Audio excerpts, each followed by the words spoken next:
A witness tells CNN that security forces on motorcycles charged a group of 150 people gathered in Tehran, beating them with batons as they fled. Large crowds gathered near Tehran's Revolution Square. Let's get more now from Reza Sayah, monitoring developments in Islamabad, Pakistan. Reza, what are you hearing?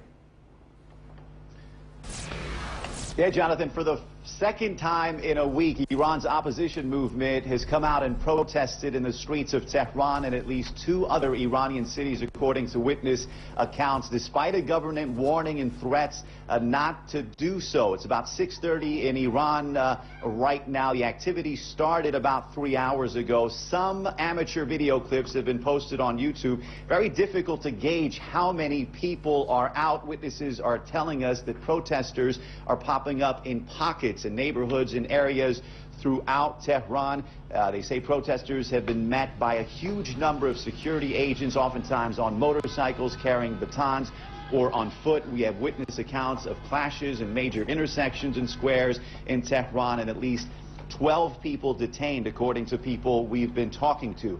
According to witnesses, and this is something we've seen several times before, security agents in large groups on motorcycles are actually riding up onto sidewalks and beating protesters there and chasing them away. Witnesses also telling us that protests taking place in the cities of Esfahan and Shiraz. As is often the case with protests by Iran's opposition movement, they seem to be overpowered by these security forces who are armed. Even so, it looks like they're determined to stand their ground and make their grievances heard.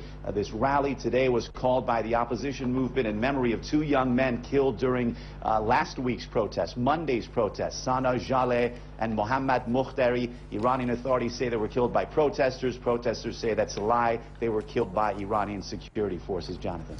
Reza, this is not like the sudden uprisings that we've seen in Arab countries. Iran had its uprising back in 2009, and it was brutally suppressed. How does that experience color what we're seeing now, do you think? Well, you're right. This was a movement that exploded onto the scene after the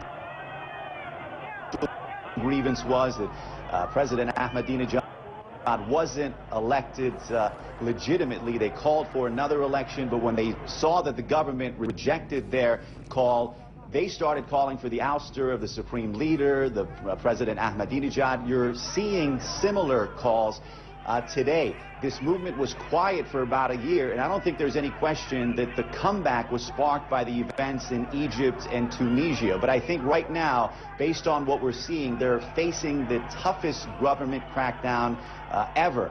And still, there's no evidence that this regime is in any kind of danger of being toppled, or any evidence that with these street protests, this opposition movement has any ability to affect real political change. Even so, despite the odds, despite the threats and warnings, they're still out there making their grievances heard, Jonathan. Reza Sayah in Islamabad. Thanks very much.